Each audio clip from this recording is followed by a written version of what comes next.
Ces deux invités, c'est Louis Schweitzer et Aurélien Barraud. Bonsoir à tous les deux. Bonsoir. Alors, merci d'être avec nous. Vous signez donc ensemble un livre dialogue sur la condition animale, avec ce titre un peu provocateur, « L'animal est-il un homme comme les autres? Les droits des animaux en question ». C'est aux éditions Duno. Alors, je vous présente en deux mots. Louis Schweitzer, vous êtes aujourd'hui le président de la Fondation Droit Animal, Éthique et Sciences. Mais vous avez aussi été, notamment au cours d'une longue carrière, PDG du groupe Renault, et puis président de la HALD, qui était la haute autorité de lutte contre les discriminations et pour l'égalité. Et puis Aurélien Barraud, vous êtes un grand scientifique, spécialiste de l'univers, des trous noirs ou de la gravitation quantique, astronome, astrophysicien, professeur à l'Université de Grenoble et aussi philosophe. Alors j'ai une première question pour tous les deux. Comment, avec des parcours aussi variés, vous en êtes arrivé à vous intéresser à la condition animale? On commence peut-être par vous, Louis Schweitzer. Bon, j'ai eu effectivement un parcours professionnel, mais il y a un certain nombre de convictions personnelles que j'ai eues tout au long de ma vie, et les animaux, le droit des animaux, la souffrance animale en font partie. Et à un moment donné de ma vie, on m'a proposé de prendre la présidence de la Fondation Droit Animal, Éthique et Sciences, et à ce moment-là, mon engagement purement personnel est devenu réel, actif. Et vous, Aurélien Barraud? Oui, je crois en effet que c'est une question qui dépasse nos convictions politiques ou même nos choix éthiques, logiques ou esthétiques. Finalement, nous sommes des citoyens du monde, nous sommes des vivants. Comment ne pas nous interroger sur notre rapport aux autres vivants? Ça me semble être presque une évidence. Alors, c'est un livre qui pose en tout cas des questions fondamentales sur notre rapport aux animaux, mais aussi sur nous-mêmes. Une des questions fondamentales du livre, c'est qui sommes-nous? Est-ce que finalement l'homo sapiens, comme on a l'habitude de dire, est un animal comme les autres? Mais il n'y a pas de frontière absolue entre l'animal et l'homme. Il y a une sorte de continuité, on le sait depuis Darwin, depuis que aussi on sait l'évolution de l'homme, dont on a du mal d'ailleurs à dater précisément le moment où Homo sapiens devient Homo sapiens sapiens. Donc il y a une vraie continuité. Mais il y a quand même une spécificité de l'homme. Vous dites par exemple, pour vous c'est l'écriture. Je dis... très souvent, on a dit qu'est-ce qui est le propre de l'homme. Alors, à un moment donné, on a dit le rire. Bon. Et puis, quand je regarde la réalité, on voit que le langage animal, par exemple, est beaucoup plus riche qu'on ne le croyait, que la capacité d'émotion, de raisonnement de l'animal est beaucoup plus puissante qu'on ne le croyait. Et la seule chose que je connaisse actuellement, que vraiment aucun animal ne pratique, c'est l'écriture. Mais peut-être qu'on découvrira un animal écrivant dans quelques années. Aurélien Barraud, l'homme est un animal comme les autres? Non, mais je crois qu'aucun vivant n'est comme les autres. Moi, je voudrais me faire l'avocat, non pas d'une similitude de tous les vivants, bien que je sois parfaitement d'accord avec tout ce que vient d'évoquer Louis Schweitzer, mais au contraire d'une singularité radicale de chaque branche de la vie. Et je crois que c'est cette spécificité, cette unicité qui rend finalement chacune des espèces merveilleuses. Il y a évidemment des propres de l'homme. Je ne suis pas une sauterelle, c'est tout à fait évident. Et pour autant, il y a aussi un propre de l'araignée. Il y a aussi un propre de la menthe religieuse. Et je crois que c'est la légitimité, peut-être aussi même la beauté d'ailleurs, de chacune de ces singularités qu'il est aujourd'hui temps de reconnaître. Pourquoi, c'est aussi une question fondamentale que vous posez dans le livre, pourquoi faut-il accorder des droits aux animaux? D'abord, parce que tout être vivant, par le fait qu'il vit, me semble-t-il, a droit à un respect. Et en second lieu, parce que l'animal, beaucoup d'animaux, sont des êtres sensibles, donc capables de souffrir ou d'être heureux. Et que dès lors que cette capacité existe, elle entraîne des droits. Oui, je pense qu'il est vraiment important que l'on franchisse le pas du passage de l'éthique individuelle vers le légal ou le législatif collectif. C'est un peu comme si on disait finalement chacun fait ce qu'il veut. Mais chacun fait ce qu'il veut, c'est oublier qu'il y a une tierce personne qui est en jeu, qui se trouve être l'animal. Il ne viendrait à l'idée de personne. Oui, bien sûr, oui, ou être sentient si l'on préfère, mais peu importe, ne soyons pas, je crois, pudiques de ce point de vue. Il ne viendrait à l'idée de personne de dire, après tout, torturer ou non ses enfants, c'est de la responsabilité des parents. Bien sûr que non. La loi protège et elle interdit. Et je crois que c'est ça qui est important. Aujourd'hui, la science nous montre l'intelligence, la sensibilité, la capacité de souffrir, mais aussi, je crois, la conscience, au sens fort du terme, de beaucoup d'animaux. Il y aurait un non-sens à ne pas franchir le pas. On sait aujourd'hui que les animaux souffrent. Est-ce que, pour autant, l'animal a une conscience de lui-même? L'existence de la conscience est avérée chez beaucoup d'espèces, et je crois que là encore, il ne faut pas être trop anthropocentriste. C'est-à-dire qu'on cherche toujours à calquer ce que nous aimons chez nous. Bien sûr, certains mammifères, la plupart des mammifères, ont des ressentis, des capacités de se penser qui sont très proches des nôtres, c'est acquis. Mais je crois que d'autres espèces, qui n'ont probablement pas une conscience au sens humain du terme, n'en sont pas moins légitimes à habiter ce monde et à exister dans ce monde suivant leurs critères propres.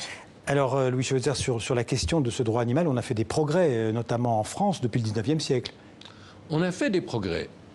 On a d'abord condamné la cruauté publique, il y a un peu plus de 150 ans. Oui, ça date de 1850. Et puis, maintenant, on a le dernier progrès, d'ailleurs la LFDA y a contribué, et la reconnaissance par le Code civil de l'animal comme être sensible, alors qu'avant, c'était uniquement un bien meuble. Oui, il n'était pas considéré comme un meuble, mais on ne le considérait que comme la possession de l'homme. Et ça date de 2015, hein, c'est très récent. Donc c'est tout récent. Ouais. Et puis, le droit européen aussi reconnaît l'animal comme être sensible et l'obligation de prendre en compte cette sensibilité. Mais je pense qu'il faut aller plus loin. On peut même dire que le droit européen était en avance sur le droit français. Hein. Le droit français a suivi. Le droit français, effectivement, n'a pas été précurseur dans ces domaines. Mais je pense, je le redis, qu'il faut aller au-delà. Alors justement, il faut aller plus loin. Où faut-il aller pour faire respecter les droits, au-delà de la reconnaissance du fait que l'animal est un être sensible? Je crois que cette question est essentielle. C'est-à-dire que, vous savez, on parle parfois de force de loi. La loi a un sens dès lors qu'elle est applicable.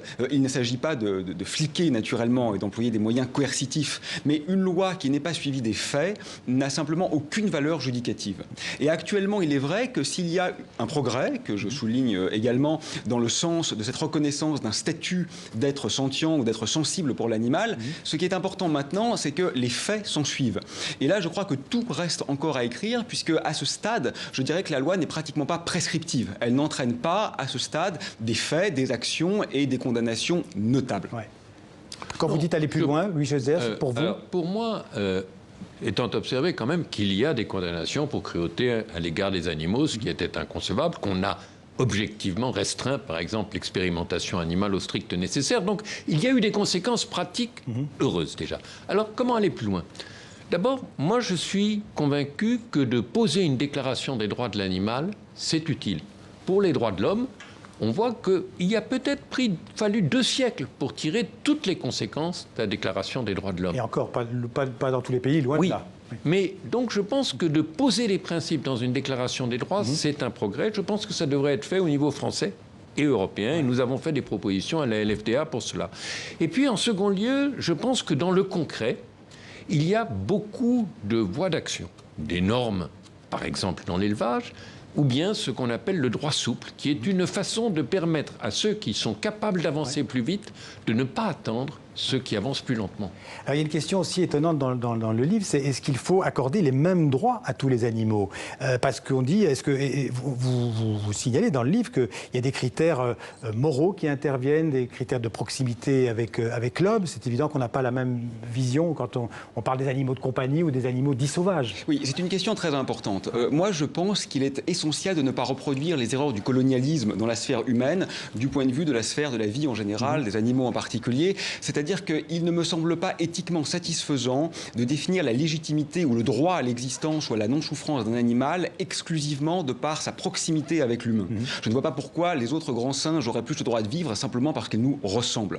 Donc ce qui est compliqué, c'est d'articuler une sorte d'universalisme du droit à l'existence, du droit à la non-souffrance, avec évidemment l'applicabilité de cette loi. Parce que bien sûr, nous écraserons toujours involontairement des fourmis, ainsi va le monde. Donc je crois qu'il faut essayer de concilier une sorte de principe de réalité qui fait que vivre, c'est aussi interagir destructivement avec d'autres vivants, avec un principe de décolonisation intellectuelle du rapport à l'ensemble des vivants qui peuvent être parfaitement signifiants en étant très dissemblables de l'humain. Alors, étant observé qu'il y a quand même 2 grandes catégories d'animaux, il y a les animaux sauvages, où là, il me semble que le devoir de l'homme, c'est d'abord un devoir de respect, de leur laisser un espace et de ne pas intervenir sur eux. Et puis il y a les animaux que l'homme a sous sa garde, que ce soit les animaux de compagnie ou que ce soit tous les animaux d'élevage. Et là, l'homme a pris la responsabilité de leur traitement. Et donc il y a une obligation de bientraitance et de veiller au bien-être de ces animaux qui va au-delà de la non-intervention. Alors vous dites qu'il veut changer la loi, changer le droit, la loi ne suffira pas. Il faut aussi changer les mentalités, les habitudes, par exemple, de consommation. Vous parlez aussi dans ce livre, par exemple, des végétariens, des véganes. Est-ce qu'il faut interdire, par exemple, de manger de la viande? Interdire, peut-être pas. Mais le mode... 100 milliards, j'ai vu 100 milliards de... Oui, et même 1000 milliards d'animaux par an si on intègre les poissons. Enfin, ce sont des chiffres impensables. Là, quand même, il faut, je crois, faire preuve d'un peu de froideur et de rationalité. L'alimentation carnée actuelle n'a aucun sens. D'abord, l'alimentation végétarienne, c'est très bon, c'est compatible avec les attentes des gourmets et des gourmands, mais de façon plus sérieuse. Du point de vue éthique... Vous mangez de la viande, personnellement? Non. Et vous en mangez? Eh oui, c'est là que Aurélien est plus actif que moi. Non, mais vous avez beaucoup fait par ailleurs. Mais du point de vue éthique, je veux dire, les souffrances qu'on inflige à ces animaux dans les abattoirs, et surtout, comme Louis le faisait remarquer, l'absence de vie qui précède la mise à mort sont indéfendables. Mais aussi du point de vue écologique, l'industrie de la viande est plus polluante que l'industrie des transports. Donc c'est que ça a une incidence considérable sur la planète. Et du point de vue même strictement humain, c'est non seulement néfaste à la santé, la suralimentation carnée, mais il y a aussi un problème de ce qu'il faut produire 4 fois plus de protéines d'origine végétale si on veut nourrir des animaux qui serviront à alimenter les hommes plutôt qu'en nourrissant directement les hommes. Donc il n'y a absolument aucun moyen de justifier notre mode alimentaire actuel. Je crois qu'une fois qu'on le sait, sans se fâcher, sans culpabiliser les carnistes, il faut peut-être en tirer les conséquences. Une dernière question, Louis Schweitzer, parce qu'on n'en a pas parlé, on a vu des images, mais l'expérimentation animale, est-ce qu'il faut l'interdire? Vous parlez de la règle des 3 R. Il faut réduire, raffiner, remplacer. Oui, absolument. Mais c'est un domaine où on cherche à avoir un équilibre entre les besoins de la science et notamment de la médecine et les droits des animaux. Et c'est un domaine où on voit un progrès continu. Tous les 10 ans, on progresse. Et je pense qu'on réduit de façon massive l'expérimentation animale et que c'est bien. Je ne pense pas qu'aujourd'hui, on puisse l'interdire en matière médicale. On l'a interdit pour les produits de beauté, et ça, c'est bien. Mais pour la santé, je pense qu'on ne peut pas. Merci à tous les deux. Donc, pour savoir comment améliorer la condition animale, on trouve tout dans ce livre. Toutes les questions fondamentales sont posées et on y répond. Il y a aussi des sites internet, il y a des livres et des petits encarts avec des points très précis. C'est vraiment très bien fait. Donc, Aurélien Barraud, Louis Schweitzer, merci d'être venus en parler. Les droits des questions, les droits des animaux en question, c'est chez Duno. Merci beaucoup.